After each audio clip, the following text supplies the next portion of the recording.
Welcome to Telugu education tips YouTube channel. Friends, వాళ్ళ వీడియోలో నేను మీతో డిస్కస్ చేయబోతున్న టాపిక్ ఏంటంటే ఏపీఐసెట్ 2025కి సంబంధించి రిజల్ట్స్ అనేవి మనకు వచ్చేసాయి కదా. మరి రిజల్ట్స్ తర్వాత నెక్స్ట్ ప్రాసెస్ ఏంటో అన్న దాని గురించి వీడియోలో అయితే క్లియర్గా అయితే తెలుసుకుందాం. సో వీడియో అనేది ఇంట్రెస్టింగ్గా యూస్ఫుల్గా ఉంటుంది, పూర్తిగా చూడడానికి అయితే ట్రై చేయండి.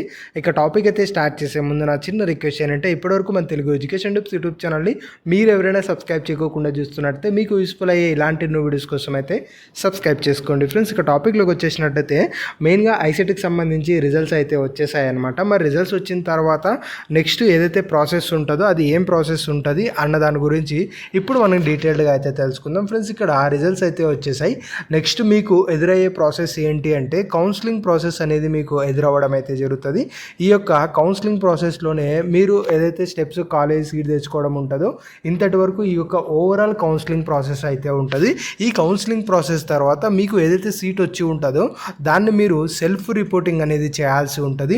ఈ సెల్ఫ్ రిపోర్టింగ్ అనేది మీకు ఎక్కడైతే కాలేజీలో సీట్ అలాట్ అయిందో ఆ యొక్క పర్టికులర్ కాలేజీలో మీరు సెల్ఫ్ రిపోర్టింగ్ అనేది చేయడం జరుగుతుంది.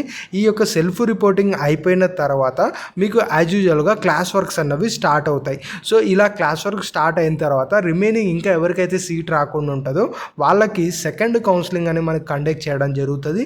సో ఇలా సెకండ్ కౌన్సిలింగ్లో కూడా ఏదైతే ఫస్ట్ కౌన్సిలింగ్లో ఉన్న ప్రాసెసెస్ ఏవైతే ఉన్నాయో సేమ్ అన్ని ప్రాసెసెస్ మనకు ఈ యొక్క సెకండ్ కౌన్సిలింగ్లో కూడా ఉంటాయి.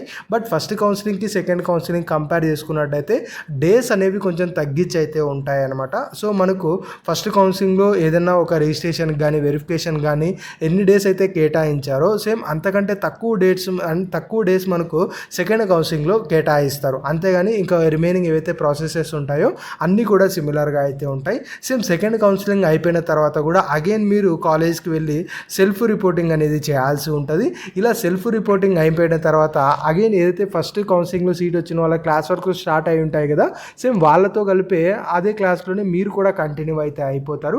సో ఇలా ఈ యొక్క కౌన్సిలింగ్స్ అన్నీ అయిపోయిన తర్వాత అగైన్ మనకి ఏంటంటే స్పాట్ అడ్మిషన్ అని ఇంకొకటి అయితే మనకు జరుగుతుంది.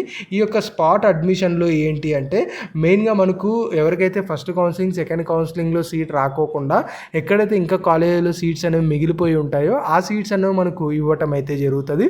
సో దాన్నే స్పాట్ అడ్మిషన్ అని అయితే అంటారు. సో ఓవరాల్గా రిజల్ట్స్ వచ్చిన తర్వాత ఏంటి అంటే కౌన్సిలింగ్ ఫస్ట్ కౌన్సిలింగ్ ఉంటుంది, తర్వాత సెల్ఫ్ రిపోర్టింగ్ ఉంటుంది, తర్వాత క్లాస్ వర్క్ స్టార్ట్ అవ్వడం ఉంటుంది, ఆ తర్వాత సెకండ్ కౌన్సిలింగ్ స్టార్ట్ అవుతుంది, అక్కడ మళ్ళీ సెల్ఫ్ రిపోర్టింగ్ ఉంటుంది, అక్కడ మళ్ళీ ఏదైతే ఫస్ట్లో మన క్లాసెస్ స్టార్ట్ అయినాయని చెప్పాము దాంట్లో కంటిన్యూ అవుతారు. ఇన్ కేస్ అక్కడెక్కడ సీట్ రాకపోయి ఉన్నట్టయితే అగైన్ మీరు స్పాట్ అడ్మిషన్లో కూడా సీట్ అయితే తెచ్చుకోవచ్చు. ఇన్ కేస్ అక్కడ కూడా మీకు రాలేదంటే మేనేజ్మెంట్లో మీరు జాయిన్ అవ్వాలి అనుకుంటే మీరు జాయిన్ అనేది అవ్వచ్చు. సో రిజల్ట్స్ తర్వాత నెక్స్ట్ ఇన్ని ప్రాసెసెస్ అనేవి మీకు అయితే ఉంటాయి. ఒక్కొక్క ప్రాసెస్ కంప్లీట్ అవ్వడానికి చాలా డేస్ అయితే పడుతుంది. మేబీ మనకు 15 days to 20 days టైం కూడా అయితే పట్టచ్చు. ఇంకా గుర్తుపెట్టుకోవాల్సింది ఏంటి అంటే ఆ ఒక్కొక్క ప్రాసెస్లో డిఫరెంట్ స్టెప్స్ అనేవి ఉంటాయి. ఆ డిఫరెంట్ స్టెప్స్కి డిఫరెంట్ విధంగా మనం ప్రిపేర్ అయితే అవ్వాల్సి ఉంటుంది. అవన్నీ కూడా ఎలానో కమ్మింగ్ అయితే డిస్కస్ చేద్దాం. బట్ ఓవరాల్గా ఇప్పుడు మీకు ఐసెట్ యొక్క అయితే ఈ అకాడమిక్ ఇయర్ ఉందో కంప్లీట్ అయ్యేటప్పటికి ఇప్పుడు నేను చెప్పిన ఏవైతే ప్రాసెసెస్ ఉంటాయో ఇన్ని ప్రాసెస్ మీరు అనేది ఫేస్ చేయాల్సి ఉంటుంది. ఇది ఫ్రెండ్స్ మెయిన్గా వీడియోలో అయితే తెలుసుకున్నది. వీడియో నచ్చినట్లయితే లైక్ చేయండి. మరి ముఖ్యంగా మన తెలుగు ఎడ్యుకేషన్ టిప్స్ యూట్యూబ్ ఛానల్ని మీరు ఎవరైనా సబ్స్క్రైబ్ చేయకుండా చూస్తున్నట్టే మీకు యూస్ఫుల్ అయ్యే ఇలాంటి ఎన్నో వీడియోస్ కోసం అయితే సబ్స్క్రైబ్ చేసుకోండి.